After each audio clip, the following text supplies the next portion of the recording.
Hello everyone. Development of economic തോട്ടിൻ്റെ second മൊഡ്യൂളായിട്ടുള്ള British political ഇക്കോണമിയിലെ ഏകദേശം കുറച്ച് ടോപ്പിക്സ് നമ്മൾ ഡിസ്കസ് ചെയ്ത് കഴിഞ്ഞു. ഇനി നമ്മൾ ഡിസ്കസ് ചെയ്യാൻ വേണ്ടി പോകുന്നത് വാട്ട് ഈസ് മാർജിനലിസം, അതുപോലെ തന്നെ നിയോ ക്ലാസിക്കൽ എക്കണോമിക്സ് എന്താണ്, കെയ്നീഷ്യൻ എക്കണോമിക്സ് എന്താണ് എന്നൊക്കെയാണ് നമ്മൾ ഡിസ്കസ് ചെയ്യാൻ വേണ്ടി പോകുന്നത്. സോ മാർജിനലിസം എന്ന് പറയുന്നത് in the late 19th century classical economics faced criticism for its rigidness and failure to adapt changing circumstances. അതായത് 19ാം നൂറ്റാണ്ടിലേക്ക് ഒരു അവസാന ഭാഗമാകുമ്പോഴേക്കും നമുക്കറിയാം ക്ലാസിക്കൽ എക്കണോമിക്സ് എന്ന് പറയുന്നത് കുറച്ച് അവിടെ ഉണ്ടാവുന്ന സർക്കംസ്റ്റാൻസസ് അല്ലെങ്കിൽ ആ ഒരു സാഹചര്യങ്ങളുമായിട്ട് പൊരുത്തപ്പെടുന്നതിൽ വളരെയധികം പരാജയപ്പെട്ടു. സോ അങ്ങനെ ഒരു ക്ലാസിക്കൽ ഇക്കണോമിക്സിൻ്റെ പരാജയത്തോട് കൂടിയിട്ടാണ് നമ്മൾ ഈ പറയുന്ന മാർജിനലിസം എന്ന് പറയുന്ന ഒരു കാര്യം ഉരുത്തിരിഞ്ഞു വരുന്നത്. So earning the labels of materialist for focusing too much on objective value and neglecting subjective factors.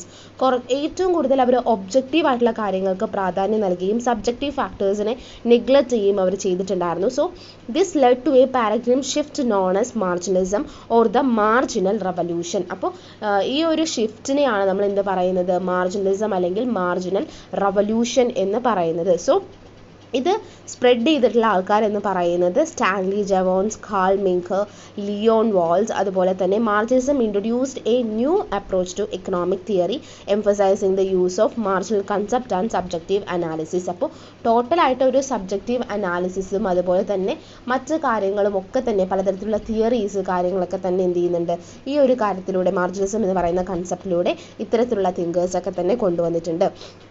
അപ്പോൾ മാർജിനലിസം എന്ന് പറയുന്നത് ഇൻഡിവിജ്വലിസത്തിലാണ് ഫോക്കസ് ചെയ്ത് നിൽക്കുന്നത് and consider the individual as a central to concept of utility. അപ്പോൾ ഇൻഡിവിജ്വലിനാണ് ഏറ്റവും കൂടുതൽ പ്രാധാന്യം നൽകുന്നത്. ഇൻഡിവിജ്വൽ ഓറിയൻറ്റഡ് ആയിട്ടുള്ള അല്ലെങ്കിൽ ഇൻഡിവിജ്വൽ സെൻട്രിക് ആയിട്ടുള്ള കാര്യങ്ങളാണ് അവർ വിശ്വസിച്ചിട്ടുണ്ടായിരുന്നത്. അതുപോലെ അവർ കൺസെപ്റ്റ് ഓഫ് യൂട്ടിലിറ്റി എന്നൊരു കാര്യത്തിലേക്കും വരുന്നുണ്ട്. So it emphasised economic discussion at the margin and adopt A micro level analysis rather than with the aggregate economy. Marginalists used abstract and deductive methods believed in perfect competition. അതായത് അതുപോലെ അബ്സ്ട്രാക്റ്റും deductive methods ഉപയോഗിക്കുകയും perfect കോമ്പറ്റീഷനിൽ believe ചെയ്ത ആൾക്കാരാണ് മാർജിനിസ്റ്റുകൾ എന്ന് പറയുന്നത്. അതുപോലെ തന്നെ and emphasised consumption, demand, utility over supply, production cost. They advocated for rational behaviour, supported laissez faire policies and incorporated subjective and psychological elements to this analysis. അപ്പോൾ നമ്മൾ പറയുകയാണെന്നുണ്ടെങ്കിൽ അവർ ഏറ്റവും കൂടുതൽ ഇൻഡിവിജ്വൽ സെൻട്രിക് ആയിട്ടുള്ള കാര്യങ്ങളാണ് ചെയ്തിട്ടുണ്ടായിരുന്നത്. അതുപോലെ മൊത്തം സമ്പദ് വ്യവസ്ഥയെ കൈകാര്യം ചെയ്യുന്നതിന് പകരം ഒരു മൈക്രോ ലെവലായിട്ടുള്ള ഒരു അനാലിസിസ് ആണ് അവർ കൊണ്ടുവന്നിട്ടുണ്ടായിരുന്നത്.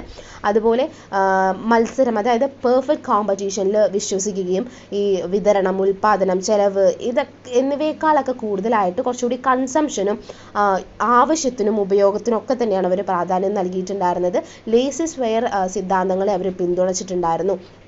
സോ ഇതാണ് മാർജിനലിസം എന്ന് പറയുന്നത്. സോ മാർജിനലിസം എന്ന് പറയുന്നത് ഇൻഡിവിജ്വലിസത്തിൽ ഫോക്കസ് ചെയ്തിട്ടുള്ള ഒന്നാണ്. അതുപോലെ തന്നെ കൺസെപ്റ്റ് ഓഫ് സെൻട്രൽ യൂട്ടിലിറ്റി എന്ന് പറയുന്ന കാര്യവും ഇൻഡിവിജ്വൽ സെൻട്രിക് ആയിട്ട് മാറുന്നു. അതുപോലെ തന്നെ മാർജിൻ ആൻഡ് മൈക്രോ ലെവൽ അനാലിസിസിലേക്കാണ് അവർ നോക്കുന്നത്, അല്ലാതെ ഒരു അഗ്രിഗേറ്റ് എക്കോണമിയിലേക്കല്ല അവർ നോക്കുന്നത്. അതുപോലെ ഒരു അബ്സ്ട്രാക്റ്റും ഡിഡക്റ്റീവ് മെത്തേഡ്സ് യൂസ് ചെയ്യുന്നു, പെർഫെക്റ്റ് കോമ്പറ്റീഷനിൽ വിശ്വസിക്കുന്നു, ലേസസ് ഫെയറിൽ വിശ്വസിക്കുന്നു.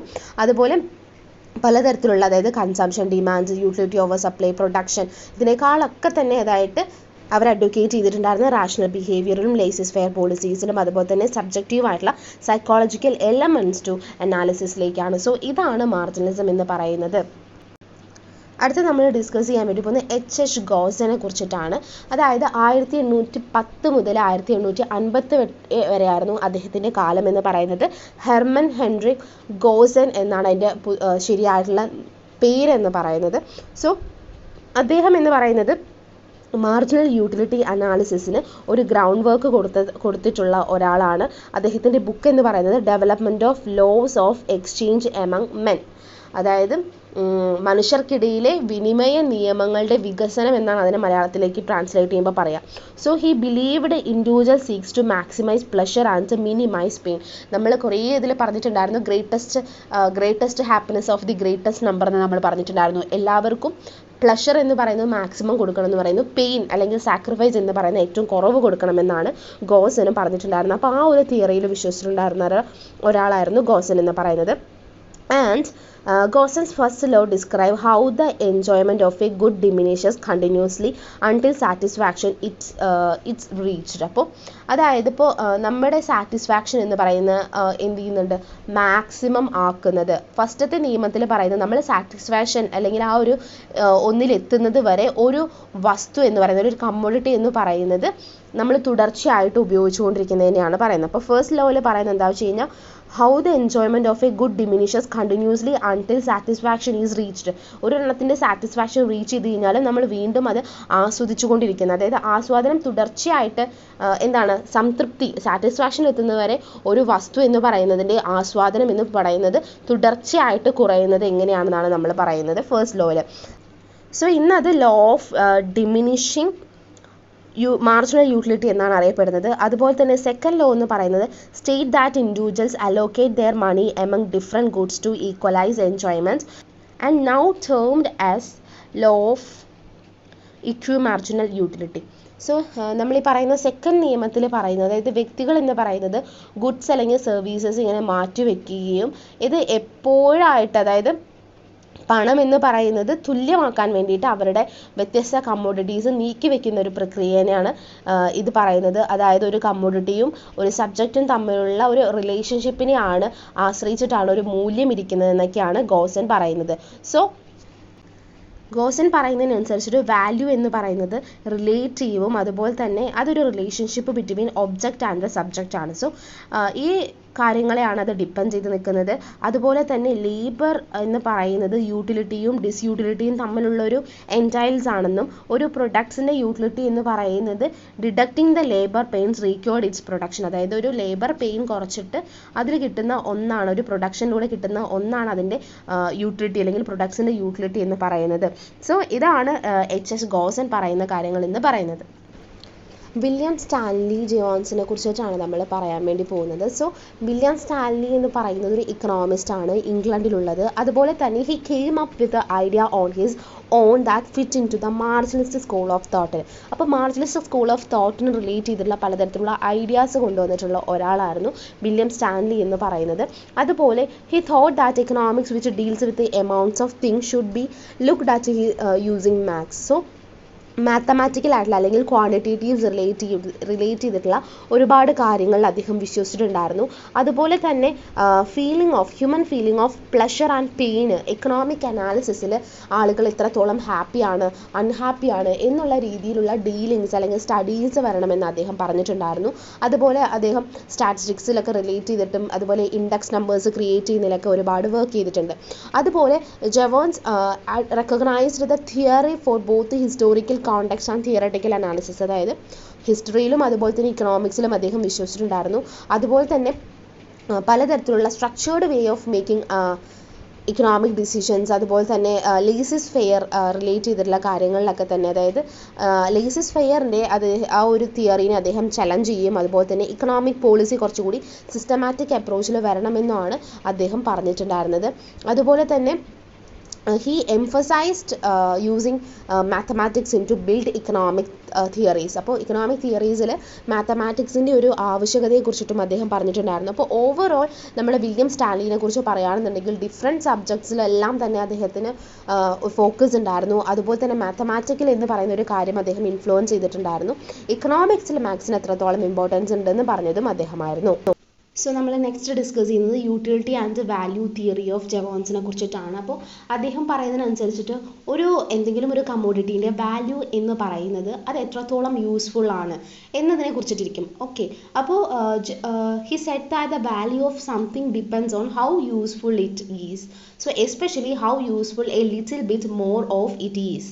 സോ അവിടെ ഒരു മാർജിനൽ യൂട്ടിലിറ്റി എന്നുള്ളൊരു കാര്യമാണ് പറയുന്നത്. സോ ഇവിടെ ഒരു ഫ്രീ മാർക്കറ്റിനെ കുറിച്ചിട്ട് അദ്ദേഹം പറയുന്നുണ്ട്. അതുപോലെ തന്നെ പ്രൈസ് എന്ന് പറയുന്നത് how much people want something and how much of it there is. അപ്പോൾ എത്രത്തോളം ആളുകൾക്ക് ആ ഒരു കമ്മോഡിറ്റി വേണമെന്നും, അതായത് ഒരു ഫ്രീ മാർക്കറ്റിലെ പ്രൈസസ് എന്ന് പറയുന്നത് എത്രത്തോളം ആളുകൾക്ക് ആ ഒരു കാര്യം വേണമെന്നും അത് എത്രത്തോളം അവിടെ ഉണ്ട് എന്ന്. അപ്പോൾ ഒരു കമ്മോഡിറ്റി എത്രത്തോളം ആളുകൾക്ക് വേണം, അത് എത്രത്തോളം ആളുകൾ ഡിമാൻഡ് ചെയ്യുന്നുണ്ട്, അതുപോലെ തന്നെ ആ കമ്മോഡിറ്റിക്ക് എത്ര എണ്ണം ഉണ്ട് അവിടെ, അതായത് ആ മാർക്കറ്റിൽ അത് എത്രത്തോളം ഉണ്ട്, അതിന് ഡിപ്പെൻഡ് ചെയ്തുകൊണ്ടാണ് ഒരു ഫ്രീ മാർക്കറ്റിലെ പ്രൈസസ് ഒക്കെ തന്നെ വരുന്നത്.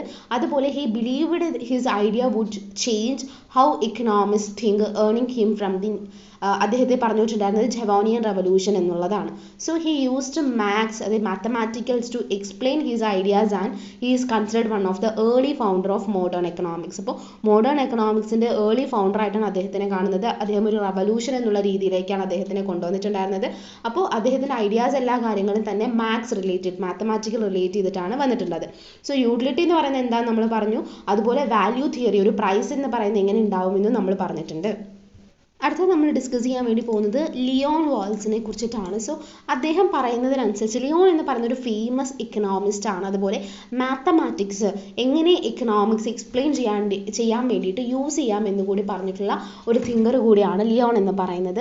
അതുപോലെ തന്നെ അദ്ദേഹം സ്വിറ്റ്സർലാൻഡിലാണ്, ഒരു യൂണിവേഴ്സിറ്റിയിലാണ് പഠിച്ചതും. അതുപോലെ തന്നെ ഒരുപാട് ബുക്സ് അദ്ദേഹം എഴുതിയിട്ടുണ്ട്. അതെല്ലാം തന്നെ വളരെ സിഗ്നിഫിക്കൻ്റ് ആയതുമാണ്. അതുപോലെ എലമെന്റ്സ് ഓഫ് പ്യുവർ എക്കണോമിക്സ് എന്ന് പറയുന്ന ഒരു പുസ്തകം, അതുപോലെ ദ തിയറി ഓഫ് പ്രൊഡക്ഷൻ എന്ന് പറയുന്ന ഒരു പുസ്തകം ഒക്കെ തന്നെ അദ്ദേഹത്തിൻ്റെ famous വർക്കുകളാണ്. He believed that the value of thing was based on how much people wanted them. അതായത് എപ്പോഴും ഒരു കമ്മോഡിറ്റി അല്ലെങ്കിൽ എന്തൊരു സർവീസസിൻ്റെയും വാല്യൂ എന്ന് പറയുന്നത് എന്താണെന്നാണ് അദ്ദേഹം പറയുന്നത്. He believed എന്താണ്, the value of thing was based on how much people wanted them. ആ ഒരു കമ്മോഡിറ്റി അല്ലെങ്കിൽ എന്തൊരു കാര്യവും എത്രത്തോളം ആളുകൾക്ക് അത് വേണം എന്നുള്ളതിനനുസരിച്ചിട്ടാണ് അതിൻ്റെ വാല്യൂ ഇരിക്കുന്നത്. അതിനെയാണ് മാർജിനൽ യൂട്ടിലിറ്റി എന്ന് പറയുന്നത്.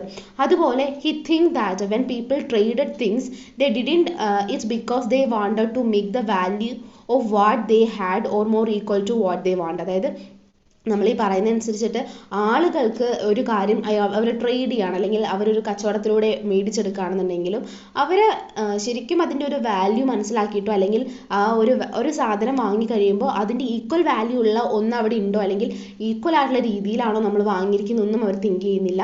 സോ ഈ ഒരു കൺസെപ്റ്റിൽ നിന്നാണ് ജനറൽ എക്സ്ചേഞ്ച് ഇക്വിലിബ്രിയം എന്നുള്ളൊരു കാര്യം വന്നിട്ടുണ്ടായിരുന്നത്. സോ അവിടെ എന്ന് വെച്ച് കഴിഞ്ഞാൽ they wanted to make the value of what they had more equal to what they want. അപ്പോൾ എന്താണ് അവർക്ക് വേണ്ടത് അതിൻ്റെ ഈക്വൽ ആയിട്ടുള്ള ഒരു കാര്യം അവിടെ ഉണ്ടെന്നുണ്ടെങ്കിൽ അവർ അത് കൂടി വാങ്ങും. സോ അതാണ് ഇതിൽ ജനറൽ എക്സ്ചേഞ്ച് ഇക്വിലിബ്രിയത്തിന് പറയുന്നത്.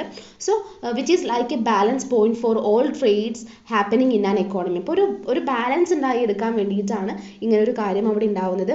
അതുപോലെ തന്നെ അദ്ദേഹം പറയുന്നതനുസരിച്ചിട്ട് മാത്തമാറ്റിക്സ് ഉപയോഗിച്ചിട്ടാണ് എങ്ങനെ ഒരു എക്കോണമിയിൽ ബാലൻസ് ഉണ്ടാവുന്നു, ആ കാര്യങ്ങൾ ഒരു മോഡേൺ എക്കണോമിക്സ് ഷേപ്പ് ചെയ്യാൻ വേണ്ടിയിട്ട് എങ്ങനെ ഉപയോഗിക്കുന്നു എന്നൊക്കെ തന്നെ അദ്ദേഹം പറഞ്ഞിരിക്കുന്നത്.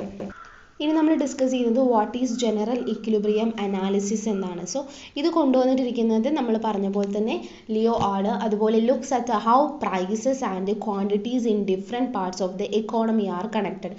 ഒരു എക്കോണമിയിൽ ഡിഫറെൻറ്റ് ഏരിയാസിലുള്ള അല്ലെങ്കിൽ ഡിഫറെൻറ്റ് പാർട്സിലുള്ള ഡിഫറെൻറ്റ് സെക്ടേഴ്സിലുള്ള ഓരോ കമ്മോഡിറ്റിയുടെയും പ്രൈസും ക്വാണ്ടിറ്റീസും എങ്ങനെയാണ് ഡിഫറെൻ്റ് ആയിരിക്കുന്നതെന്നും എങ്ങനെയാണ് അത് കണക്റ്റഡ് ആയിട്ടിരിക്കുന്നതെന്നാണ് ജനറൽ ഇക്വിലിബ്രിയം അനാലിസിസിൽ പറയുന്നത്. സോ പ്രൈസസും ക്വാണ്ടിറ്റീസും ഡിഫറെൻറ്റ് പാർട്സ് ഓഫ് ദ എക്കോണമിയിൽ എങ്ങനെ കണക്റ്റഡ് ആയിട്ടിരിക്കുന്നു. സോ അദ്ദേഹം ഇതിനൊരു മാത്തമാറ്റിക്കൽ മോഡലാണ് കൊണ്ടുവന്നിട്ടുണ്ടായിരുന്നത്. Show how prices and amounts are figure out together. അതായത് everything in the economy affects each other. അപ്പോൾ ജനറൽ ഇക്വിലിബ്രിയം അനാലിസിസിൽ നമ്മൾ പറഞ്ഞ പോലെ തന്നെ പ്രൈസും ക്വാണ്ടിറ്റീസും തമ്മിലുള്ളൊരു ഡിഫറെൻറ്റ് പാർട്സ് ഓഫ് ദ എക്കോണമിയിൽ എങ്ങനെ കണക്റ്റഡ് ആയിട്ടിരിക്കുന്നതെന്നും അതിനൊരു മാത്തമാറ്റിക്കൽ മോഡൽ കൊണ്ടുവന്നിട്ട് എങ്ങനെ പ്രൈസും ഒരു എമൗണ്ടും എന്നൊക്കെ പറയുന്നത് എങ്ങനെ ടുഗെദർ ചെയ്തിരിക്കണമെന്നും അതുപോലെ ഓരോ ഈ ഒരു കാര്യവും എങ്ങനെ എഫക്റ്റ് ചെയ്യുന്നു, അതായത് everything economy effects each other, അതായത് ഓരോന്നിലുള്ള വ്യത്യാസവും ഓരോന്നിലേക്കും എഫക്റ്റ് ചെയ്യുന്നത് എങ്ങനെയെന്നാണ് ജനറൽ ഇക്വിലിബ്രിയം അനാലിസിസിൽ പറയുന്നത്. അതുപോലെ അദ്ദേഹത്തിൻ്റെ ഈ ഒരു മോഡൽ അനുസരിച്ചിട്ട് all prices and amounts reach a balance at the same time. അതായത് ഒരു കമ്മോഡിറ്റിയുടെ പ്രൈസും അല്ലെങ്കിൽ ക്വാണ്ടിറ്റിയും ഒക്കെ തന്നെ ബാലൻസിലെത്തുന്നത് സെയിം ടൈമിലാണ്. This means everyone tries to get what they want, prices stay steady and all markets work smoothly. The idea of multi market balance show how everything balance out across different parts of the economy. So ഇതിൽ പറയുന്നതനുസരിച്ചിട്ടാണെന്നുണ്ടെങ്കിൽ എങ്ങനെ ഒരു സമ്പദ് വ്യവസ്ഥയുടെ എല്ലാ ഭാഗങ്ങളിലും വിലകളും അളവുകളും ഒക്കെ തന്നെ ബന്ധപ്പെട്ടിരിക്കുന്നുവെന്നും ഇതിൻ്റെ തുകയും എങ്ങനെ ഒരുമിച്ച് കണക്കാക്കുന്നു ഒക്കെയാണ് നമ്മൾ പറഞ്ഞിട്ടുണ്ടായിരുന്നത്. എല്ലാ പ്രൈസും അല്ലെങ്കിൽ എല്ലാ ഒരു തരത്തിലുള്ള എമൗണ്ടും ഒക്കെ തന്നെ ഒരു ബാലൻസിലെത്തുന്നത്, അതായത് എല്ലാവരും അവർക്ക് ആവശ്യമുള്ളതാണ് നേടാൻ വേണ്ടി ശ്രമിക്കുന്നത്. വില എന്ന് പറയുന്നത് സ്റ്റീഡി ആയിട്ട്, അതായത് സ്ഥിരമായിട്ട് തന്നെ തുടരുന്നു. എല്ലാ മാർക്കറ്റും സുഗമമായിട്ട് പ്രവർത്തിക്കുന്നു. അപ്പോൾ ഒരു മൾട്ടി മാർക്കറ്റ് ബാലൻസ് എന്ന് പറയുന്ന ഒരു ആശയം എക്കോണമിയുടെ എല്ലാ ഭാഗങ്ങളിലും എങ്ങനെ ഒരു ഇക്വിലിബ്രിയം ലെവലിൽ അല്ലെങ്കിൽ ബാലൻസ്ഡ് ആയിട്ട് നിൽക്കുന്നു എന്നാണ് അദ്ദേഹത്തിൻ്റെ ഈ ഒരു മോഡലിൽ കാണിക്കുന്നത്. സോ എല്ലാം ഇക്വിലിബ്രിയത്തിൽ എത്തുന്നത് വില ക്രമീകരിക്കുന്നതിലും കൂടെ തുടരുന്നു. സോ ഒരു വ്യക്തി ഒരു പ്രൈസിന് ഒരു കമ്മോഡിറ്റി വാങ്ങുകയാണെന്നുണ്ടെങ്കിൽ എല്ലാ വ്യക്തികളും അവരവർക്ക് ആവശ്യമുള്ളതാണ് നേടാൻ വേണ്ടി ശ്രമിക്കുന്നത്. അപ്പോൾ വില എന്ന് പറയുന്നത് എപ്പോഴും സ്ഥിരമായിട്ട് തുടർന്ന് പോവുകയും അതുപോലെ എല്ലാ ട്രേഡുകളും അല്ലെങ്കിൽ ഒരു എക്കോണമിയിൽ അല്ലെങ്കിൽ മറ്റ് പല പല എക്കോണമീസിൽ നടക്കുന്ന എല്ലാ ട്രേഡുകളും ശരിയായിട്ടുള്ള വിലയിലാണ് സംഭവിക്കുന്നതെന്നും ഒരു സമ്പദ് വ്യവസ്ഥയിൽ എല്ലാവർക്കും എംപ്ലോയ്മെന്റ് ഉണ്ട് എന്നാണ് ജനറൽ ഇക്വിലിബ്രിയം അനാലിസിസിൽ പറയുന്നത്. സോ പ്രൈസും എമൗണ്ടും ക്വാണ്ടിറ്റിയും ഒക്കെ തന്നെ എങ്ങനെ ഇരിക്കുന്നുവെന്നും അതുപോലെ തന്നെ ഫാക്ടേഴ്സ് ഓഫ് മാർക്കറ്റ് എല്ലാം അതായത് ഇക്വിലിബ്രിയം എന്ന് പറയുന്നത് both product and factor market എന്ന് പറയുന്നത് ഇക്വിലിബ്രിയത്തിലാവുമെന്നും അതുപോലെ തന്നെ നമുക്ക് പറയുകയാണെന്നുണ്ടെങ്കിൽ അൾട്ടിമേറ്റ്ലി ഓൾ ട്രേഡേഴ്സ് ഒക്കെ ഇക്വിലിബ്രിയം പ്രൈസിലാണ് എല്ലാ ട്രേഡുകളും നടക്കുന്നതെന്നും ഒരു ഫുൾ എംപ്ലോയ്മെന്റ് എക്കോണമിയിൽ ഉണ്ടാവുന്നുവെന്നാണ് അദ്ദേഹം ജനറൽ ഇക്വിലിബ്രിയം അനാലിസിസിലൂടെ പറയുന്നത്. JB ക്ലാർക്കിനെ കുറിച്ചിട്ടാണ് നമ്മൾ പറയുന്നത്. അപ്പോൾ അദ്ദേഹത്തിൻ്റെ ഐഡിയോളജി എന്ന് പറയുന്നത് Clark moved from socialist ideas to strong support for capitalism. അപ്പോൾ ഇങ്ങനെ ഒരു മൂവ്മെൻറ്റ്സ് അദ്ദേഹം നടത്തുന്നുണ്ട്. സൊസൈറ്റീനെ ഒരു യൂണിഫൈഡ് എൻറ്റിറ്റി ആയിട്ടും എല്ലാവരുടെയും ഇൻഡിവിജ്വൽ സെൽഫ് ഇൻട്രസ്റ്റും അതുപോലെ കോപ്പറേഷനും ഒക്കെ തന്നെ നടക്കണമെന്നാണ് പറയുന്നത്. അതുപോലെ വാല്യൂ ഡെഫിനിഷനെ കുറിച്ച് പറയുകയാണെന്നുണ്ടെങ്കിൽ വാല്യൂ എന്ന് പറയുന്നത് ഒരു ഒബ്ജക്റ്റീവിൻ്റെ വേർത്ത് മാത്രമല്ല, ഒരു കമ്മോഡിറ്റിക്ക് ഉണ്ടാവുന്ന ഒരു വേർത്ത് മാത്രമല്ല, മെഷർ ഓഫ് യൂട്ടിലിറ്റി എന്നത് കൂടിയിട്ടാണ് അദ്ദേഹം പറയുന്നത്. സോ വാല്യൂ എന്ന് പറയുന്ന ഒരു മെഷർ ഓഫ് യൂട്ടിലിറ്റി എന്നാണ് അദ്ദേഹം പറയുന്നത്. അതുപോലെ Clark highlighted how economies change over time affecting factors like population, capital and technology. അപ്പോൾ പലതരത്തിലുള്ള ഡൈനാമിക്സ് ഓഫ് എക്കോണമീസ് എന്ന് പറയും, അതായത് പോപ്പുലേഷനും ക്യാപിറ്റലും ടെക്നോളജിയും ഒക്കെ തന്നെ അനുസരിച്ചിട്ട് എങ്ങനെ എക്കോണമി ഓരോ ടൈം കഴിയുമ്പോഴും മാറിക്കൊണ്ടിരിക്കുന്നു എന്നുകൂടി ഇതിൽ കാണുന്നുണ്ട്. പിന്നെ മാർജിനൽ പ്രൊഡക്ടിവിറ്റി തിയറിനെ കുറിച്ച് പറയുന്നുണ്ട്. അപ്പോൾ മാർജിനൽ പ്രൊഡക്ടിവിറ്റി തിയറി, അതായത് his theory explains how factors of production are paid based on their contribution to output എന്നാണ്. അതുപോലെ ക്യാപിറ്റൽ കോൺട്രവേഴ്സിനെ കുറിച്ച് അദ്ദേഹത്തെ പറയുകയാണെന്നുണ്ടെങ്കിൽ ഹിസ് ഐഡിയാസ് എന്ന് പറയുന്നത് sparked debates about role and measure of capital in economics. അപ്പോൾ ഇക്കണോമിക്സിൽ ക്യാപിറ്റൽ എന്ന് പറയുന്നതിൻ്റെ ഏറ്റവും വലിയ റോളും മെഷർമെൻറ്റ്സിനും ഒക്കെ തന്നെയാണ് നമ്മൾ ക്യാപിറ്റൽ കോൺട്രവേഴ്സിയിൽ അദ്ദേഹം പറയുന്നത്. സോ ഇതാണ് അദ്ദേഹത്തിൻ്റെ ഒരു ഐഡിയ എന്ന് പറയുന്നത്. അപ്പോൾ Clark moved from socialist ideas to strong support for capitalism. അതുപോലെ സൊസൈറ്റീനെ ഒരു യൂണിഫൈഡ് എൻറ്റിറ്റി ആയിട്ട് കാണുന്നു. വാല്യൂവിനെ ഡിഫൈൻ ചെയ്തത് മെഷർ ഓഫ് യൂട്ടിലിറ്റി വെച്ചിട്ടാണ്. അതുപോലെ മാർജിനൽ പ്രൊഡക്ടിവിറ്റി തിയറിനെ കുറിച്ചിട്ട് നമ്മൾ പറഞ്ഞു. ഇനി ഡിസ്കസ് ചെയ്യുന്ന അദ്ദേഹത്തിൻ്റെ കൺസെപ്റ്റ് ആയിട്ടുള്ള മാർജിനൽ പ്രൊഡക്ടിവിറ്റി തിയറിയാണ്. നമ്മൾ പറഞ്ഞു his theory explain how factors of production are paid based on their contribution to output. അതായത് ഒരു ഔട്ട്പുട്ടിലേക്കുള്ള കോൺട്രിബ്യൂഷൻ അനുസരിച്ചിട്ടാണ് ഇപ്പോൾ ഫാക്ടേഴ്സ് ഓഫ് പ്രൊഡക്ഷൻ പേ ചെയ്യുന്നതെന്നാണ് പറഞ്ഞിരിക്കുന്നത്. അപ്പോൾ വളരെ സിമ്പിളായിട്ട് പറയുകയാണെന്നുണ്ടെങ്കിൽ ഇപ്പോൾ നമ്മൾ ഈ പറയുന്ന marginal productivity theory of distribution എന്ന് പറയുന്നത് കൊണ്ടുവന്നിട്ടുണ്ടായിരുന്നത് JB ക്ലാർക്ക് ആണ്. അദ്ദേഹം ഒരു ഫെയർ മാർക്കറ്റിനെ കുറിച്ചിട്ടാണ് പറയുന്നത്. ഇപ്പോൾ ഈച്ച് ഫാക്ടേഴ്സ് ഓഫ് പ്രൊഡക്ഷൻ, അതായത് ഇപ്പോൾ ഫാക്ടേഴ്സ് ഓഫ് പ്രൊഡക്ഷൻ ഏതൊക്കെയാണെന്ന് നമുക്കറിയാം. അപ്പോൾ ഫാക്ടേഴ്സ് ഓഫ് പ്രൊഡക്ഷൻ എന്ന് പറയുന്നത് gets paid based on how much it adds to the output. അതായത് ഔട്ട്പുട്ടിലേക്ക് അത് എത്രത്തോളം കോൺട്രിബ്യൂട്ട് ചെയ്യുന്നു അതിനനുസരിച്ചിട്ടാണ് അതിന് പേയ്മെൻറ്റ് ലഭിക്കുക എന്ന് പറഞ്ഞു. ഒരു എക്സാമ്പിൾ വെച്ച് പറയുകയാണെന്നുണ്ടെങ്കിൽ നിങ്ങൾക്ക് വേഗം മനസ്സിലാവും. അതായത് ഇപ്പോൾ ഒരു ലാൻഡ് എടുക്കുകയാണെന്നുണ്ടെങ്കിൽ ആ ലാൻഡ് നല്ല ഫെർട്ടൈലാണ്, ആ ലാൻഡിൽ നന്നായിട്ട് കൃഷി ചെയ്ത് കഴിഞ്ഞാൽ കുറേ സാധനങ്ങൾ കിട്ടും. അപ്പോൾ അവിടെ എന്താണ് റെൻറ്റ് എന്ന് പറയുന്നത് അവിടെ കൂടുതലായിരിക്കും. അപ്പോൾ if land produces a lot it rents goes up. അതുപോലെ തന്നെ വർക്കേഴ്സ് എന്ന് പറയുന്നത് വളരെ പ്രൊഡക്റ്റീവ് ആണെന്ന് വിചാരിക്കുക. ആ പ്രൊഡക്റ്റീവ് ആയതുകൊണ്ട് തന്നെ അവർക്ക് എന്ത് കിട്ടും? ഹയർ വേജസ് കിട്ടും. So this theory also suggest that factors like capital, entrepreneurship earn money based on their contribution to production. അപ്പോൾ ക്ലാർക്കിൻ്റെ ഈ ഒരു ഐഡിയ എന്ന് പറയുന്നത് ഓൾഡ് ആയിട്ടുള്ള ഇക്കണോമിക് വ്യൂസിനെ അതുപോലെ പലതരത്തിലുള്ള പോളിസീസിനൊക്കെ തന്നെ ചലഞ്ച് ചെയ്യുകയും എല്ലാവർക്കും ഒരു ഫെയർനെസ് പ്രൊമോട്ട് ചെയ്യുകയും വെൽത്ത് എന്ന് പറയുന്നത് എല്ലാവർക്കും ഷെയർ ചെയ്ത് പോകണമെന്ന് വിശ്വസിക്കുകയും ഒക്കെ ചെയ്തിട്ടുണ്ടായിരുന്നു. അപ്പോൾ ഇത്തരത്തിലുള്ള ഒരുപാട് കാര്യങ്ങളാണ് നമ്മൾ ഈ പറയുമ്പോൾ ക്ലാർക്കിൻ്റെ പലതരത്തിലുള്ള തോട്ട്സും അമേരിക്കൻ എക്കണോമിക് തോട്ടും അതുപോലെ തന്നെ പലതരത്തിലുള്ള ഓർഗനൈസേഷൻസിൻ്റെ ഒക്കെ ഫൗണ്ടിങ്ങിന് വേണ്ടിയിട്ട് എത്തിയിട്ടുണ്ട്. സോ മാർജിനൽ പ്രൊഡക്ടിവിറ്റി തിയറി എന്ന് പറയുന്നത് ഇതാണ്. അതായത് ഫാക്ടേഴ്സ് ഓഫ് പ്രൊഡക്ഷൻ എന്ന് പറയുന്നത് gets paid based on how much it adds to the output. അതായത് ഒരു ലാൻഡിൽ എന്ത് ചെയ്യുന്നുണ്ട്, നല്ലോണം അത് ലാൻഡ് പ്രൊഡ്യൂസ് ചെയ്യുന്നുണ്ടെങ്കിൽ അവിടെ എന്ത് കിട്ടും? നമുക്ക് നല്ല റെൻറ്റ് കിട്ടും. അതുപോലെ നല്ല പ്രൊഡക്റ്റീവ് ആയിട്ടുള്ള വർക്കേഴ്സ് ഉണ്ടെന്നുണ്ടെങ്കിൽ അവർക്ക് എന്ത് ചെയ്യും? ഹയർ വേജസ് കിട്ടും. അങ്ങനെ കണക്ട് ചെയ്തിട്ട് the marginal productivity theory of distribution പഠിക്കുക. അപ്പോൾ ഡിസ്ട്രിബ്യൂട്ട് ചെയ്യാണ്. അപ്പോൾ ഇവിടെ എന്ന് പറയുമ്പോൾ എല്ലാ വെൽത്ത് എന്ന് പറയുന്നത് ഡിസ്ട്രിബ്യൂട്ട് ആണ്, ഷെയർഡ് ആയിട്ടുള്ള രീതിയിലാണ്, ഫെയർ ആയിട്ടുള്ള രീതിയിലാണ് വെൽത്ത് ഡിസ്ട്രിബ്യൂട്ട് ചെയ്യപ്പെടുന്നത്. ഇനി നമ്മൾ ഡിസ്കസ് ചെയ്യുന്നത് what is neo classical economics എന്നാണ്. സോ നിയോ ക്ലാസിക്കൽ എക്കണോമിക്സ് എന്ന് പറയുന്നത് 20th സെഞ്ച്വറിയുടെ ഏർലി ടൈമിലാണ് ഉണ്ടായി വന്നിരിക്കുന്നത്. ഇത് ഫോക്കസ് ചെയ്യുന്നത് എന്തിലാണ്? How supply and demand shape markets. എങ്ങനെയാണ് ഒരു മാർക്കറ്റ് ഷേപ്പ് ചെയ്യാൻ വേണ്ടിയിട്ട് സപ്ലൈയും ഡിമാൻഡും ഫോക്കസ് ചെയ്യുന്നത്, അല്ലെങ്കിൽ സപ്ലൈ ഡിമാൻഡ് കൊണ്ട് എങ്ങനെയാണ് മാർക്കറ്റ് ഷേപ്പ് ചെയ്യുന്നത് എന്നാണ് നിയോ ക്ലാസിക്കൽ എക്കണോമിക്സുകൾ പറയുന്നത്. So it says people try to get maximum satisfaction and business aims to make maximum profits. അപ്പോൾ നമ്മൾ ശ്രദ്ധിക്കേണ്ട ഒരു കാര്യം, ഒരു കസ്റ്റമറിനെ സംബന്ധിച്ച് അല്ലെങ്കിൽ ഒരാളെ സംബന്ധിച്ച്, ഒരു പീപ്പിളിനെ സംബന്ധിച്ച് അവർ നോക്കുന്നത് അവരുടെ മാക്സിമം സാറ്റിസ്ഫാക്ഷൻ ആണ്. അപ്പോൾ എന്തെങ്കിലും ഒരു കാര്യം വാങ്ങുമ്പോൾ അവരവിടെ സാറ്റിസ്ഫാക്ഷൻ ആണ് നോക്കുന്നത്. പക്ഷെ ഒരു ബിസിനസ് എന്താണ് അവിടെ ചെയ്യുന്നത്? മാക്സിമം പ്രോഫിറ്റ് ഉണ്ടാക്കാൻ വേണ്ടിയിട്ടാണ് ചെയ്യുന്നത്. സോ ഇവിടെ എന്ന് പറയുന്നത് ഒരു സ്മാർട്ട് ചോയ്സസ് ആണ്. ഇപ്പോൾ നമ്മുടെ കൺസ്യൂമർ ആണെന്നുണ്ടെങ്കിൽ ഒരു നല്ല ചോയ്സ് എടുത്താലാണ് അയാൾക്ക് സാറ്റിസ്ഫാക്ഷൻ കിട്ടുള്ളൂ. ബിസിനസ് ആണെന്നുണ്ടെങ്കിലും അങ്ങനെയാണ്. So it all started with important books like ജവോൺസിൻ്റെ ഒക്കെ തന്നെ തിയറി ഓഫ് പൊളിറ്റിക്കൽ എക്കോണമി, അതുപോലെ മെങ്കേഴ്സിൻ്റെ പ്രിൻസിപ്പിൾ ഓഫ് എക്കണോമിക്സ്, അതുപോലെ തന്നെ വോൾറാസിൻ്റെ എലമെൻറ്റ്സ് ഓഫ് പ്യൂർ എക്കണോമിക്സ്, അതുപോലെ പലതരത്തിലുള്ള മാർജിനൽ റെവല്യൂഷൻ ഉണ്ടാക്കാൻ വേണ്ടിയിട്ട് ഇത്തരത്തിലുള്ള റൈറ്റിങ്സ് കാര്യങ്ങളൊക്കെ തന്നെ കാരണമായിട്ടുണ്ട്. അതുപോലെ then marshals principle of economics എന്ന് പറയുന്ന ഒരു പുസ്തകം ആൽഫ്രഡ് മാർഷലിൽ വരികയും ചെയ്തിട്ടുണ്ടായിരുന്നു. സോ ഒരു നിയോ ക്ലാസിക്കൽ ഐഡിയാസ് എന്ന് പറയുന്നത് സ്ട്രോങ് ആവുന്നത് ഈ ഒരു സമയത്താണ്.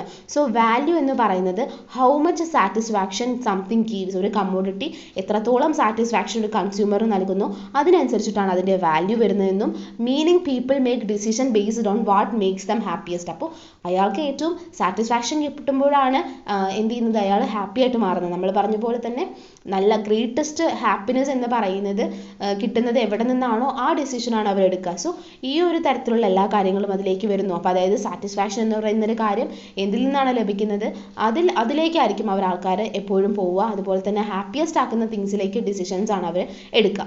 അതുപോലെ നിയോ ക്ലാസിക്കൽ ഇക്കണോമിസ്റ്റുകൾ തിങ്ക് ചെയ്യുന്നത് people and business make choices based on what's best for them. അതായത് ഒരു ബിസിനസ് ചെയ്യുമ്പോഴും അല്ലെങ്കിൽ ഒരു സാധനം വാങ്ങുമ്പോൾ പോലും രണ്ട് ആളുകളും എന്ന് പറയുന്നത് അവർക്ക് എന്താണോ ബെസ്റ്റ് അതാണ് അവർ ചോയ്സ് ചെയ്യുക. അതായത് അവരതാണ് തിരഞ്ഞെടുക്കുക. So they use models assuming everyone acts rationally to get what they want given their limits. So this is different from older economics which looks a big picture of stuff. Neoclassical economists എന്ന് പറയുന്നത് കുറച്ചുകൂടി പീപ്പിളിനെ zoom ചെയ്യാണ്. അതായത് business എങ്ങനെ choice ഉണ്ടാക്കുന്നു, people എങ്ങനെ choice എടുക്കുന്നു, അതുപോലെ തന്നെ try to understand how resources are used efficiently. ഒരു റിസോഴ്സ് എന്ന് പറയുന്നത് എത്രത്തോളം എഫിഷ്യൻ്റ് ആയിട്ട് യൂസ് ചെയ്യുന്നുണ്ട് എന്ന് കൂടിയിട്ട് നിയോ ക്ലാസിക്കൽ എക്കണോമിക്സിൽ പറയുന്നുണ്ട്. അപ്പോൾ എന്താണ് ഒരു കമ്മോഡിറ്റിയുടെ വാല്യൂ, എന്താണ് ആ കമ്മോഡിറ്റി യൂസ് ചെയ്യുന്നതിലൂടെ അയാൾക്ക് ലഭിക്കുന്നത്, അല്ലെങ്കിൽ ഒരെണ്ണം ചൂസ് ചെയ്യുന്നതിലൂടെ സാറ്റിസ്ഫാക്ഷൻ ലെവൽ, ഇതെല്ലാം തന്നെ നോക്കിയിട്ട് പലതരത്തിലുള്ള ബുക്സ് കാര്യങ്ങളൊക്കെ തന്നെ നമ്മൾ പറഞ്ഞു. ഇത്തരത്തിലുള്ള റൈറ്റിങ്സും നമ്മൾ എന്ത് ചെയ്യുന്നുണ്ട്, നിയോ ക്ലാസിക്കൽ ഐഡിയാസ് സ്ട്രോങ് ആക്കാൻ വേണ്ടിയിട്ട് ഹെൽപ്പ് ചെയ്തിട്ടുണ്ട്. ഇവിടെ എന്ന് പറയുമ്പോൾ കുറച്ചുകൂടി റിസോഴ്സസ് എങ്ങനെ എഫിഷ്യൻ്റ് ആയിട്ട് യൂസ് ചെയ്യുന്നു, കുറച്ചുകൂടി പീപ്പിളും ബിസിനസ്സിനെ നമ്മൾ കുറച്ചുകൂടി സെൻറ്റേർഡ് ആയിട്ടുള്ള രീതിയിലാണ് നിയോ ക്ലാസിക്കൽ എക്കണോമിസ്റ്റുകൾ കാണുന്നത്.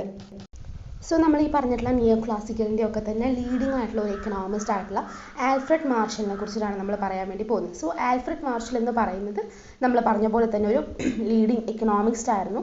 ലേറ്റ് 19th 20th സെഞ്ച്വറീസിലൊക്കെ തന്നെ വളരെ ഫേമസ് ആയിട്ടുള്ള സിഗ്നിഫിക്കൻ്റ് ആയിട്ടുള്ള ഒരുപാട് വർക്ക്സ് ചെയ്തിട്ടുള്ള ഒരാളായിരുന്നു ആൽഫ്രഡ് മാർഷൽ എന്ന് പറയുന്നത്.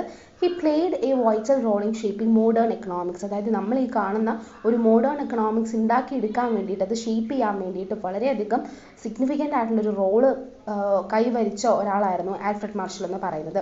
He is often associated with neo classical school emphasising how market work and how people make choices. അതായത് അദ്ദേഹം നിയോ ക്ലാസിക്കൽ സ്കൂളായിട്ടൊക്കെ തന്നെ അസോസിയേറ്റ് ചെയ്തിട്ടുണ്ടായിരുന്നു.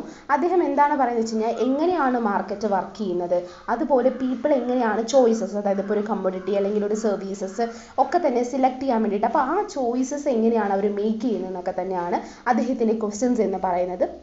Marshall, while teaching at the University of Cambridge, introduced the term economics. അപ്പോൾ കാംബ്രിഡ്ജിൽ അദ്ദേഹം പഠിപ്പിച്ചുകൊണ്ടിരിക്കുന്ന സമയത്താണ് economics എന്ന് പറയുന്ന ഒരു ടേം അദ്ദേഹം പറഞ്ഞിട്ടുണ്ടായിരുന്നത്. അതായത് പൊളിറ്റിക്കൽ എക്കോണമി എന്ന് പറയുന്ന ആ ഒരു വേർഡിനെ റീപ്ലേസ് ചെയ്തുകൊണ്ടാണ് ഇക്കണോമിക്സ് എന്ന് പറയുന്ന ഒരു ടേം ഇൻട്രൊഡ്യൂസ് ചെയ്തത്.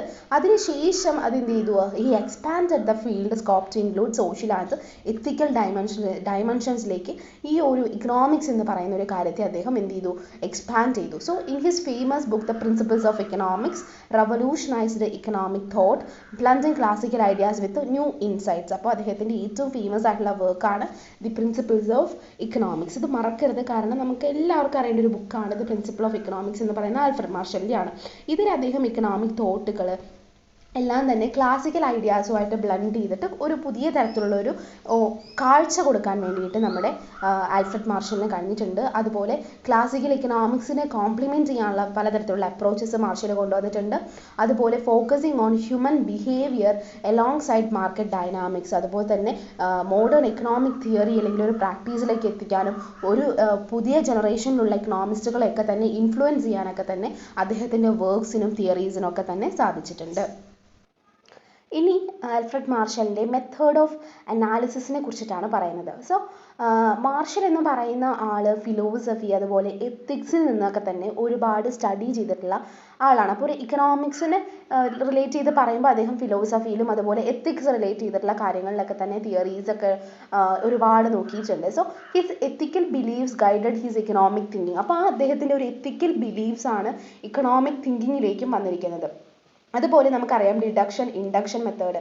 ഡിഡക്ഷൻ എന്താണ്? കൺക്ലൂഷൻസ് ഫ്രം ജനറൽ പ്രിൻസിപ്പിൾസ്, അതുപോലെ making observations to form principles. അതാണ് നമുക്കറിയുന്നതാണ് ഡിഡക്ഷനും ഇൻഡക്ഷൻ മെത്തേഡൊക്കെ.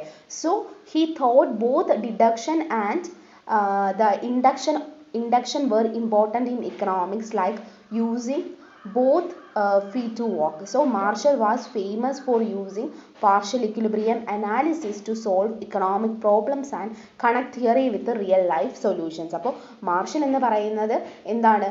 കൂടുതലായിട്ടും പാർഷ്യൽ ഇക്വിലിബ്രിയം അനാലിസിസിലോട് കൂടിയിട്ട് ഇക്കണോമിക് പ്രോബ്ലംസ് ഒക്കെ തന്നെ സോൾവ് ചെയ്യാനും അതുപോലെ തന്നെ റിയൽ ലൈഫ് സിറ്റുവേഷൻസ് ആയിട്ട് കണക്ട് ചെയ്യാനും വേണ്ടിയിട്ട് നോക്കിയിട്ടുണ്ടായിരുന്നു. അപ്പോൾ ഒരു അദ്ദേഹത്തിൻ്റെ മെത്തേഡ് ഓഫ് അനാലിസിസ് ആണ്. അതായത് ഓരോ ഇക്കണോമിക് പ്രോബ്ലത്തിനെയും അല്ലെങ്കിൽ ഒരു സിറ്റുവേഷനെയും അല്ലെങ്കിൽ ഒരു തിയറീനെയൊക്കെ തന്നെ അദ്ദേഹം ഏത് രീതിയിൽ അനലൈസ് ചെയ്യുന്നു എന്നാണ്. അപ്പോൾ അതായത് ഫിലോസഫി എത്തിക്സ് റിലേറ്റ് ചെയ്തിട്ട് നമ്മൾ കാര്യങ്ങൾ പറഞ്ഞു. അതുപോലെ he was good at using diagrams to economic ideas, explain economic ഐഡിയാസും. നമുക്കറിയാം ഇപ്പോൾ കെയ്ൻസ് ഒക്കെ തന്നെ ഏറ്റവും കൂടുതൽ ഡയഗ്രാംസ് ഒക്കെ റിലേറ്റ് ചെയ്തിട്ട് ഒരു ഇക്കണോമിക് ഐഡിയ തന്നെ നമുക്ക് എന്ത് ചെയ്യാണ് എക്സ്പ്ലെയിൻ ചെയ്യുന്ന ഒരാളാണ്. സോ ഒരു മോഡേൺ ഡയഗ്രാം ബേസ്ഡ് എക്കണോമിക്സ് എന്ന് പറയുന്നതും ഇദ്ദേഹത്തിൻ്റെ ഒരു സംഭാവനയാണെന്ന് തന്നെ പറയാൻ വേണ്ടിയിട്ട് പറ്റും. ഓക്കെ, അപ്പോൾ നമ്മൾ മെത്തേഡ് ഓഫ് അനാലിസിസ് ആണ് ഇപ്പോൾ പറഞ്ഞുകൊണ്ടിരിക്കുന്നത്.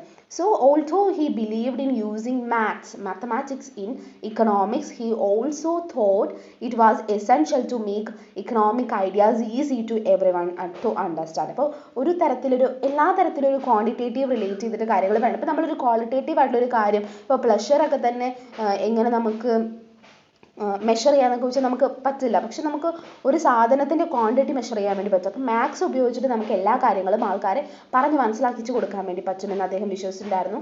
അതുപോലെ തന്നെ നമ്മൾ ഈ പറയുന്ന എല്ലാ കാര്യങ്ങളിലും ഒരു ബാലൻസ് ഉണ്ടാവാനും എല്ലാവർക്കും അത് ക്ലിയർ ആവാനും വേണ്ടിയിട്ട് മാത്സ് സഹായിക്കുമെന്നും ആൽഫ്രഡ് മാർഷൽ പറഞ്ഞിട്ടുണ്ടായിരുന്നു. അപ്പോൾ സോ അദ്ദേഹം യൂസ് ചെയ്തിട്ടുണ്ടായിരുന്ന ഒരു ഫിലോസഫി, എത്തിക്സ്, ഇക്കണോമിക്സിലേക്ക് എത്തുമ്പോൾ കുറച്ച് ഡയഗ്രാംസ് യൂസ് ചെയ്തിട്ടുള്ള കാര്യങ്ങൾ, അദ്ദേഹം ഏറ്റവും അവസാനം ആകുമ്പോഴേക്കും എന്തൊക്കെ എക്കണോമിക് ഐഡിയാസ് എന്ന് പറയുന്ന ഏത് രീതിയിൽ കൊണ്ടുവന്നു എന്നൊക്കെയാണ് നമ്മൾ മെത്തേഡ് ഓഫ് അനാലിസിസിൽ പറയുന്നത്. സോ നെക്സ്റ്റ് നമ്മൾ ഡിസ്കസ് ചെയ്യാൻ വേണ്ടി പോകുന്നത് തിയററ്റിക്കൽ കോൺട്രിബ്യൂഷൻസ് അല്ലെങ്കിൽ മേജർ ആയിട്ടുള്ള theoretical contributions of Alfred marshal ആണ്. സോ നമുക്കറിയാം അദ്ദേഹമാണ് ലോ ഓഫ് ഡിമാൻഡ് എക്സ്പ്ലെയിൻ ചെയ്തിട്ടുണ്ടായിരുന്നത്. അതായത് which says that when price go up people tend to buy less of something. So when price go down they buy more. അതായത് നമുക്കറിയാം law of demand എന്താണ്. അപ്പോൾ ഒരെണ്ണത്തിൻ്റെ price കുറയുമ്പോൾ ആളുകൾ അത് ഡിമാൻഡ് ചെയ്യുന്നു, അതായത് ആ പൈസ കൂടുമ്പോൾ അത് ഡിമാൻഡ് ചെയ്യുന്നില്ല, അതാണ് കുറച്ച് സാധനം വാങ്ങുന്നുള്ളൂ. അപ്പോൾ ലോ ഓഫ് ഡിമാൻഡ്സ് എക്സ്പ്ലെയിൻ ചെയ്തിട്ടുണ്ടായിരുന്നു. അതുപോലെ മാർഷലാണ് ഇൻട്രൊഡ്യൂസ് ചെയ്തിരിക്കുന്നത് the idea of equi marginal utility. Equi marginal utility introduce ചെയ്തത് മാർഷലാണ്.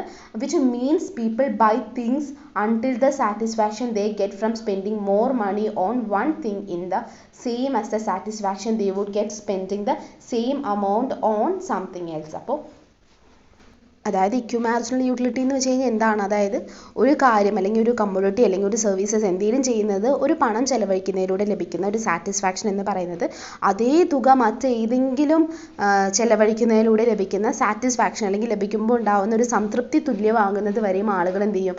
സാധനങ്ങൾ വാങ്ങുമെന്നാണ് അതിൽ പറഞ്ഞിരിക്കുന്നത്, ഇക്യൂ മാർജിനൽ യൂട്ടിലിറ്റിയിൽ പറഞ്ഞിരിക്കുന്നത്. അതുപോലെ തന്നെ ഇലാസ്റ്റിസിറ്റി ഓഫ് ഡിമാൻഡിനെ കുറിച്ച് പറഞ്ഞിട്ടുണ്ട്. People change their buying habits when price changes. So elasticity of ഡിമാൻഡിൽ അതാണ് പറയുന്നത്. ഇപ്പോൾ പ്രൈസ് ചേഞ്ച് ആയിക്കൊണ്ടിരിക്കുമ്പോൾ പീപ്പിൾ എന്ന് പറയുന്ന അവരുടെ ഒരു ചോയ്സും ഒക്കെ തന്നെ മാറിക്കൊണ്ടിരിക്കുമെന്നാണ് പറയുന്നത്. അത് എത്രത്തോളം വാങ്ങുന്നു അതിനൊക്കെ എന്ത് ചെയ്യും, ഇത് എഫക്റ്റ് ചെയ്യും എന്നാണ് പറയുന്നത്. അതുപോലെ Marshall showed how supply and demand work together to set prices. എങ്ങനെയാണ് സപ്ലൈയും ഡിമാൻഡും ഒരുമിച്ച് വർക്ക് ചെയ്തിട്ട് ഒരു പ്രൈസ് ഉണ്ടാക്കിയെടുക്കുന്നതെന്നാണ്. അതുപോലെ മാർഷൽ ഇൻട്രൊഡ്യൂസ് ചെയ്തിട്ടുള്ള ഒരു കൺസെപ്റ്റാണ് കൺസ്യൂമർ സർപ്ലസ് എന്ന് പറയുന്നത് ആൻഡ് പ്രൊഡ്യൂസർ സർപ്ലസ്. അപ്പോൾ ഇത് മനസ്സിലാക്കുന്ന വെച്ച് കഴിഞ്ഞാൽ അതായത് എക്സ്ട്രാ ബെനഫിറ്റ്സ് കിട്ടുന്നത് കൺസ്യൂമേഴ്സിന് അല്ലെങ്കിൽ പ്രൊഡ്യൂസേഴ്സിന് ട്രാൻസാക്ഷൻസിലൂടെ ലഭിക്കുന്ന ഒന്നിനെയാണ് നമ്മൾ കൺസ്യൂമർ സർപ്ലസ് അല്ലെങ്കിൽ പ്രൊഡ്യൂസർ സർപ്ലസ് എന്ന് പറയുന്നത്. അതുപോലെ ഇപ്പോൾ ക്വാസി റെൻറ്റിനെ കുറിച്ച് പറയുന്നുണ്ട്. അതായത് income machines and other tools of production earn in the short term when their supply is limited. അതിനെയാണ് ക്വാസി റെൻറ്റ്സ് എന്ന് പറയുന്നത്. ലോ ഡിമിനിഷിങ് റിട്ടേൺസ് അദ്ദേഹത്തിൻ്റെ ഒരു തിയറിയാണ്. അതായത് which says that adding more of one factor of production eventually lead to smaller increase in output. എന്തെങ്കിലും ഒരു കാര്യത്തിൽ നമ്മുടെ ഈ പറയുന്ന ഫാക്ടേഴ്സിൽ ഏതെങ്കിലുമൊക്കെ ഒന്ന് ഫാക്ടേഴ്സ് ഓഫ് പ്രൊഡക്ഷനിൽ എന്തെങ്കിലും ഒരു ചെറിയ വ്യത്യാസത്തിൽ എന്തെങ്കിലും ആഡ് ചെയ്താൽ പോലും അതെന്ത് ചെയ്യും, നമ്മുടെ ഔട്ട്പുട്ടിൽ ഇൻക്രീസ് ഉണ്ടാവാൻ വേണ്ടിയിട്ട് കാരണമാവും എന്നാണ് ലോ ഡിമിനിഷിങ് റിട്ടേണിൽ പറയുന്നത്. അതുപോലെ internal and external economies of പ്രൊഡക്ഷനെ കുറിച്ചിട്ടൊക്കെ അദ്ദേഹം പറഞ്ഞിട്ടുണ്ട്. അതുപോലെ Marshall studied how changes in the money supply affect prices and how exchange rate between countries work. അതുപോലെ കാംബ്രിഡ്ജ് സ്കൂൾ ഓഫ് ഇക്കണോമിക്സിലെ ടീച്ചിങ്സിലെ ഒക്കെ തന്നെ അദ്ദേഹം ഇൻഫ്ലുവൻസ് ചെയ്തിട്ടുണ്ട്. ഇപ്പോൾ അതായത് ആർത്തർ, അതുപോലെ തന്നെ പിഗോ, ജോൺ മെയ്നാർഡ്, കെയ്ൻസ്, ഇവരൊക്കെ തന്നെ അവരുടെ വർക്കൊക്കെ എസ്റ്റാബ്ലിഷ് ചെയ്യുന്നത് ഈ ഒരു അല്ലെങ്കിൽ ഒരു എക്കണോമിക്സിന് ഒരു solid and independent field of study ആയിട്ടൊക്കെ എടുക്കുന്നത് മാർഷലിൻ്റെ കാംബ്രിഡ്ജ് സ്കൂൾ ഓഫ് ഇക്കണോമിക്സിലുള്ള ടീച്ചിങ്ങിലൂടെയാണെന്നാണ് പറയുന്നത്. അപ്പോൾ ഇതൊക്കെയാണ് ഒരു മേജർ കോൺട്രിബ്യൂഷൻസ്, മാർഷലിൻ്റെ മേജർ കോൺട്രിബ്യൂഷൻസ് എന്ന് പറയുന്നത്. അപ്പോൾ ഓരോ ഇതും ഇപ്പോൾ ഇലാസ്റ്റിസിറ്റി ഓഫ് ഡിമാൻഡ്സ് ആവട്ടെ, ഇപ്പോൾ കൺസ്യൂമർ സർപ്ലസ് ആവട്ടെ, പ്രൊഡ്യൂസർ സർപ്ലസ് ആവട്ടെ, ക്വാസി റെൻറ്റ് ആവട്ടെ, അങ്ങനെ ഓരോന്നും എന്താണെന്ന് മനസ്സിലാക്കി വെക്കണം കേട്ടോ.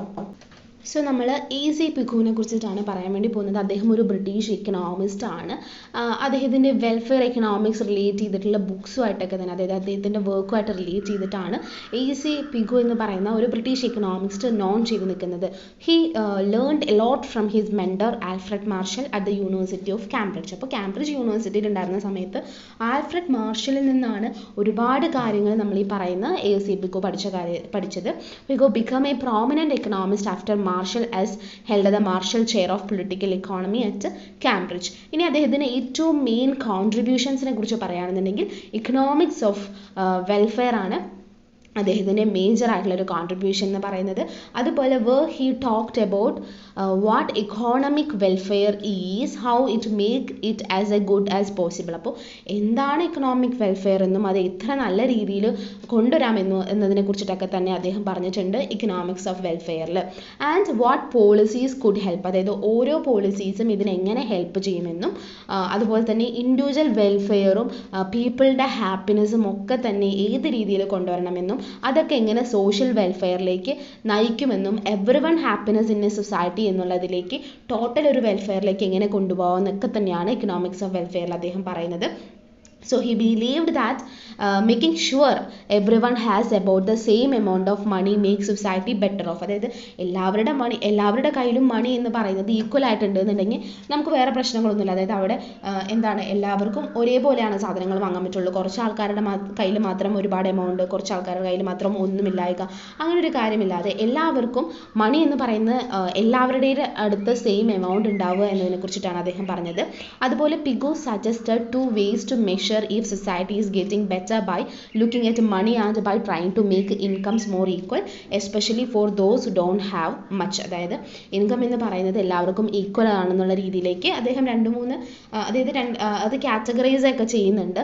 അതുപോലെ പിഗു ideas laid foundation of welfare economics. അദ്ദേഹത്തിൻ്റെ എല്ലാ ഐഡിയാസും വെൽഫെയർ എക്കണോമിക്സ് റിലേറ്റ് ചെയ്തിട്ടാണ്.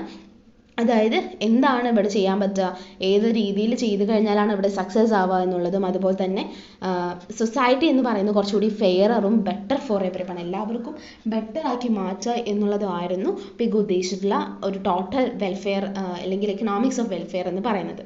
ഇനി നമ്മൾ ഡിസ്കസ് ചെയ്യുന്നത് വാട്ട് ഈസ് കെയ്നീഷ്യൻ എക്കണോമിക്സ്. നമ്മൾ പഠിച്ചിട്ടുണ്ട് കെയ്നീഷ്യൻ എക്കണോമിക്സ് എന്താണെന്ന്. സോ ഇതിൽ സിമ്പിൾ ടേംസിൽ നമുക്ക് കെയ്നീഷ്യൻ എക്കണോമിക്സ് എന്താണെന്ന് നമുക്ക് പറയാം. ഇത് നമ്മുടെ ജോൺ മെയ്നാർഡ് കെയ്ൻസ് ആണ് ഇത് ഡെവലപ്പ് ചെയ്തിട്ടുണ്ടായിരുന്നത്. ഗ്രേറ്റ് ഡിപ്രഷന് ശേഷമാണ് അതിനൊരു റെസ്പോൺസ് എന്നുള്ള രീതിയിലാണ് കെയ്നീഷ്യൻ എക്കണോമിക്സ് വന്നിട്ടുണ്ടായിരുന്നത്. Instead of focusing on individual spending habits, Keynes looked at the whole economy and suggested that government should step in to keep things stable and ensure everyone has a job. അപ്പോൾ ഇവിടെ എന്ന് പറയുമ്പോൾ സ്റ്റേറ്റിൻ്റെ intervention അല്ലെങ്കിൽ state government എന്നൊക്കെ പറയുന്നത് കുറച്ചുകൂടി എന്ത് ചെയ്യണം, ഈ ഒരു എക്കോണമിയിലേക്ക് ഇറങ്ങി വരണമെന്നും എല്ലാ കാര്യങ്ങളും സ്റ്റേബിളാക്കി നിർത്തണമെന്നും എല്ലാവർക്കും ജോബ് ഉണ്ടെന്ന് ഉറപ്പുവരുത്തുകയും എൻഷുർ ചെയ്യണമെന്നാണ് കെയ്നീഷ്യൻ എക്കണോമിക്സിൽ പറയുന്നത്. ഇനി അദ്ദേഹം കെയ്ൻസ് കുറച്ചുകൂടി ഐഡിയാസ് ഇൻട്രൊഡ്യൂസ് ചെയ്തിട്ടുണ്ട്. മാർജിനൽ എഫിഷ്യൻസി ഓഫ് ക്യാപിറ്റൽ എന്ന് പറയുന്നതാണ് ഒരു ഐഡിയ എന്ന് പറയുന്നത്.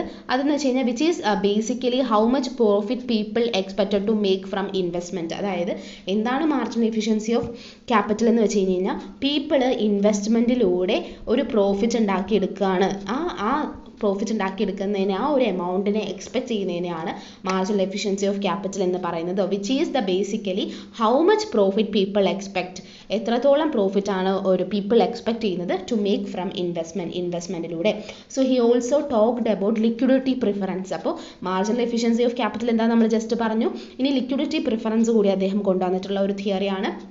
So meaning people and business like keep some cash on hand especially when times are uncertain. അതായത് ലിക്വിഡിറ്റി പ്രിഫറൻസ് എന്ന് പറയുമ്പോൾ ഇപ്പോൾ അൺസർട്ടൈൻ ആയിട്ടുള്ള പല തിങ്സും നമ്മുടെ അടുത്ത് അല്ലെങ്കിൽ ഒരു ഓർഗനൈസേഷൻ അല്ലെങ്കിൽ ഒരാൾക്ക് സംഭവിക്കുകയാണെന്നുണ്ടെങ്കിൽ അപ്പോൾ ഉപയോഗിക്കാൻ വേണ്ടിയിട്ട് കുറച്ച് ക്യാഷ് ഓൺ ഹാൻഡ്, കുറച്ച് എമൗണ്ട് മാറ്റി വയ്ക്കുന്നതിനെയാണ് ലിക്വിഡിറ്റി പ്രിഫറൻസ് എന്ന് പറയുന്നത്. ഇനി അദ്ദേഹത്തിൻ്റെ ഇഫക്റ്റീവ് ഡിമാൻഡ് എന്ന് പറയുന്നതാണ് അനദർ ഒരു ഐഡിയ എന്ന് പറയുന്നത്. സോ എഫക്റ്റീവ് ഡിമാൻഡ് എന്ന് പറയുന്നത് which says that how much stuff we buy depends on how much money we have and how much we wanted to spend. അതായത് എഫക്റ്റീവ് ഡിമാൻഡ് എന്ന് പറയുമ്പോൾ നമ്മൾ എത്ര ഏൺ ചെയ്തു, അതിൽ നമ്മൾക്ക് എന്തൊക്കെ സാധനങ്ങൾ വേണം, അതിന് എത്രത്തോളം നമ്മൾ പേ ചെയ്തു, അപ്പോൾ ബാലൻസ് ഉള്ളത് എത്ര. അപ്പോൾ ആ ഒരു കാര്യമാണ് എഫക്റ്റീവ് ഡിമാൻഡ് എന്ന് പറയുന്നത്. എത്രത്തോളം അവർ ഏൺ ചെയ്തു, എത്രത്തോളം നമ്മൾ വാങ്ങിക്കുന്ന സാധനത്തിൽ സ്പെൻഡ് ചെയ്യുന്നു ആൻഡ് നമുക്ക് എത്രത്തോളം അത് സ്പെൻഡ് ചെയ്യണം എന്നുള്ള രീതിയിലാണ് എഫക്റ്റീവ് ഡിമാൻഡിൽ പറയുന്നത്. അതുപോലെ Keynes also introduced the concept of multiplier effect. അപ്പോൾ മൾട്ടിപ്ലെയർ എഫക്റ്റ് എന്ന് വെച്ച് കഴിഞ്ഞാൽ if we spend more it can lead to even more spending the boost the economy. അപ്പോൾ അതിനെയാണ് മൾട്ടിപ്ലെയർ എഫക്റ്റ് എന്ന് പറയുന്നത്. കെയ്ൻസ് എന്ന് പറയുന്നത് പലതരത്തിലുള്ള വർക്കിങ്ങിലൂടെ അല്ലെങ്കിൽ ടോട്ടൽ എക്കണോമിക്സിന് തന്നെ മാറ്റിമറിക്കാൻ വേണ്ടി അദ്ദേഹത്തിന് കഴിഞ്ഞിട്ടുണ്ട്. അതുപോലെ തന്നെ the economy does not naturally stay at full employment. അതായത് അദ്ദേഹം പറയുന്നതനുസരിച്ചിട്ട് എപ്പോഴും ഒരിക്കലും ഒരു എക്കോണമി എന്ന് പറയുന്നത് നാച്ചുറലായിട്ട് ഫുൾ എംപ്ലോയ്മെൻറ്റിൽ നിൽക്കില്ല. പക്ഷേ എന്ത് ചെയ്യണം, ഗവൺമെൻറ് എന്ന് പറയുന്നത് കുറച്ചുകൂടി സ്റ്റെപ്പ് ഫോർവേഡ് ചെയ്തിട്ട് അതൊന്ന് ഫിക്സ് ചെയ്യണം. അതുപോലെ തന്നെ he said unemployment happens when there is not enough demand for goods and services. അതായത് അൺഎംപ്ലോയ്മെൻറ്റ് എന്നൊരു കാര്യം ഉണ്ടാകുമ്പോൾ അവിടെ എന്താ ഉണ്ടായിക്കൊണ്ടിരിക്കുന്നത്, ഗുഡ്സിൻ്റെ ഡിമാൻഡ് ഇല്ലാതിരിക്കുന്ന അവസ്ഥയാണ്. സോ അതിനുള്ളൊരു സൊല്യൂഷൻ കൂടി ഗവൺമെൻറ് കണ്ടുപിടിക്കണം. അല്ലെങ്കിൽ ഇൻവെസ്റ്റ്മെൻറ്റിലൂടെയും അല്ലെങ്കിൽ ഇൻഫ്രാസ്ട്രക്ചർ അല്ലെങ്കിൽ ജോബ് ക്രിയേറ്റ് ചെയ്യുന്നതിലൂടെയൊക്കെ തന്നെ ഇതിനൊക്കെ തന്നെ ഒരു റെസ്പോൺസ് ഉണ്ടാക്കിയെടുക്കണമെന്നാണ് കെയ്നീഷ്യൻ എക്കണോമിക്സിൽ പറയുന്നത്. ഇനി നമുക്കിതിൽ 3 കാര്യങ്ങളാണ് പഠിക്കാനുള്ളത്. അതായത് liquidity preference analysis, marginal efficiency of capital, income determination model കേട്ടോ. അപ്പോൾ നമ്മുടെ ഈ പറയുന്ന ലിക്വിഡിറ്റി പ്രിഫറൻസ് അനാലിസിസ് എന്ന് പറയുമ്പോൾ this concept refers to people's desire to hold cash rather than invest it. അതായത് പീപ്പിൾ എന്ത് ചെയ്യാണ്, ഇൻവെസ്റ്റ് ചെയ്യാണ്ട്. ഇപ്പോൾ ഒരാൾക്ക് ഇൻകം ഉണ്ടാകുന്ന സമയത്ത് കുറച്ചൊക്കെ സേവിങ്സിലേക്ക് പോകുമല്ലോ. അപ്പോൾ ഈ സേവിങ്സ് ആണ് ഇൻവെസ്റ്റ്മെൻ്റ് ആയിട്ട് മാറ്റുന്നത് നമ്മൾ പറഞ്ഞിട്ടുണ്ട്. അപ്പോൾ കുറച്ച് ആളുകൾ എന്ത് ചെയ്യാണ്, ഈ ഇൻവെസ്റ്റ്മെൻറ്റിന് പകരം ആ ക്യാഷ് ഹോൾഡ് ചെയ്ത് വെക്കുകയാണ്. അതിനെയാണ് ലിക്വിഡിറ്റി പ്രിഫറൻസ് അനാലിസിസ് എന്ന് പറയുന്നത്. ഇത് പല മോട്ടീവ്സിലുണ്ട്. അതായത് ഒന്ന് ട്രാൻസാക്ഷൻ മോട്ടീവിനായിരിക്കാം, അല്ലെങ്കിൽ പ്രിക്വേഷണറി മോട്ടീവിനായിരിക്കാം, അല്ലെങ്കിൽ സ്പെക്കുലേറ്റീവ് മോട്ടീവിനായിരിക്കാം. സോ എന്തെങ്കിലും ഒരു അൺസർട്ടൈൻ ടൈംസിൽ എന്ത് ചെയ്യാണ്, കുറച്ചുകൂടി ഇൻഡിവിജ്വൽ എന്ത് ചെയ്യാണ്, ക്യാഷ് ഓൺ ഹാൻഡ് ചെയ്യാനും, അതുപോലെ തന്നെ അല്ലെങ്കിൽ ഇപ്പോൾ ട്രാൻസാക്ഷൻ ഡിമാൻഡിൽ എന്താ ഉദ്ദേശിക്കുക, അപ്പോൾ ഡേ ടു ഡേ എക്സ്പെൻസുകൾ ആക്കാൻ വേണ്ടിയിട്ടാണ് അവർ ക്യാഷ് കൈ വെക്കുന്നതെന്നാണ്. അതാണ് ട്രാൻസാക്ഷൻ ഡിമാൻഡ്. ഇപ്പോൾ എന്തെങ്കിലും സാധനങ്ങൾ വാങ്ങാനും ഡേ ടു ഡേയിൽ ഉണ്ടാകുന്ന എക്സ്പെൻസുകൾ ഈ അൺഎക്സ്പെക്റ്റഡ് എമർജൻസീസിന് വേണ്ടിയിട്ട് മാറ്റി വയ്ക്കുകയാണ്. അതായത് ഇനിയിപ്പോൾ നമുക്ക് എന്തെങ്കിലും ഇഷ്യൂ ഉണ്ടാകുമ്പോൾ എടുക്കാൻ വേണ്ടിയിട്ട് നമ്മൾ പൈസ മാറ്റി വയ്ക്കുന്നു. അതിനാണ് പ്രിക്വേഷണറി ഡിമാൻഡ് എന്ന് പറയുന്നത്. അതായത് ഒരു കാര്യം ഉണ്ടാവാൻ പോവാണെന്ന് വിചാരിച്ചിട്ട് നമ്മൾ പ്രിക്വേഷൻസ് എടുക്കുക. ഓക്കെ, അപ്പോൾ പ്രിക്വേഷണറി ഡിമാൻഡ് അതാണ്. അതുപോലെ പൊട്ടൻഷ്യൽ ഇൻവെസ്റ്റ്മെൻറ്റ് ഓപ്പർച്യൂണിറ്റീസ്, അതായത് ഇപ്പോൾ സ്പെക്യുലേറ്റീവ് ഡിമാൻഡ് എന്ന് പറയുമ്പോൾ എന്തെങ്കിലും ഒരു പൊട്ടൻഷ്യൽ ആയിട്ടുള്ള ഒരു ഇൻവെസ്റ്റ്മെൻറ്റ് ഓപ്പർച്യൂണിറ്റിക്ക് വേണ്ടിയിട്ട് നമ്മൾ പണം മാറ്റി വയ്ക്കുക. ഇതിനെയാണ്, അതായത് നമ്മൾ ഈ പറയുമ്പോൾ people desire to hold cash rather than invest it, അതായത് ക്യാഷ് ഹോൾഡ് ചെയ്ത് വെക്കുന്നു ഇൻവെസ്റ്റ് ചെയ്യാണ്ട്. ഇതിനാണ് ലിക്വിഡിറ്റി പ്രിഫറൻസ് അനാലിസിസ് എന്ന് പറഞ്ഞത്. നമ്മൾ 3 മോട്ടീവ്സിൻ്റെ കാര്യവും പറഞ്ഞു. അതായത് നമുക്ക് വേണമെന്നുണ്ടെങ്കിൽ ഒരു എക്സാമ്പിളായിട്ട് പറയാം. ഇപ്പോൾ ഒരു എക്കണോമിക് അൺസർട്ടനിറ്റി ഉണ്ടാകുമ്പോൾ ഇൻഡിവിജ്വൽ എന്ത് ചെയ്യും, ക്യാഷ് എന്ത് ചെയ്യും, ഇപ്പോൾ സ്റ്റോക്കിലോ ബോണ്ടിലോ ഒന്നും ഇൻവെസ്റ്റ് ചെയ്യാണ്ട് കയ്യിൽ തന്നെ പിടിക്കും. ഓക്കെ, അപ്പോൾ അതാണ് ഇതിൽ പറയുന്നത്. അടുത്തത് മാർജിനൽ എഫിഷ്യൻസി ഓഫ് ക്യാപിറ്റൽ എന്ന് പറയുന്നത് MEC എന്ന് പറയും. This represents the expected profitability of new capital investments. അതായത് ഒരു എക്സാമ്പിൾ പറയുകയാണെന്നുണ്ടെങ്കിൽ, ഇപ്പോൾ ഒരു കമ്പനി എന്ത് ചെയ്യാണ്, എന്തെങ്കിലും ഒരു സാധനം വാങ്ങുകയാണ്, ഒരു മെഷീനറിയോ എന്തെങ്കിലും സാധനം വാങ്ങുകയാണ്. ആ ഒരു മെഷീനറി വാങ്ങാൻ വേണ്ടി അവർക്കൊരു ഇൻവെസ്റ്റ്മെൻറ്റ് ഉണ്ടായിരിക്കില്ല, അതായത് ഒരു എമൗണ്ട് മുടക്കിയിട്ടാണ് ഒരു ഫാക്ടറിക്ക് ഒരു മെഷീനറി വാങ്ങുന്നത്.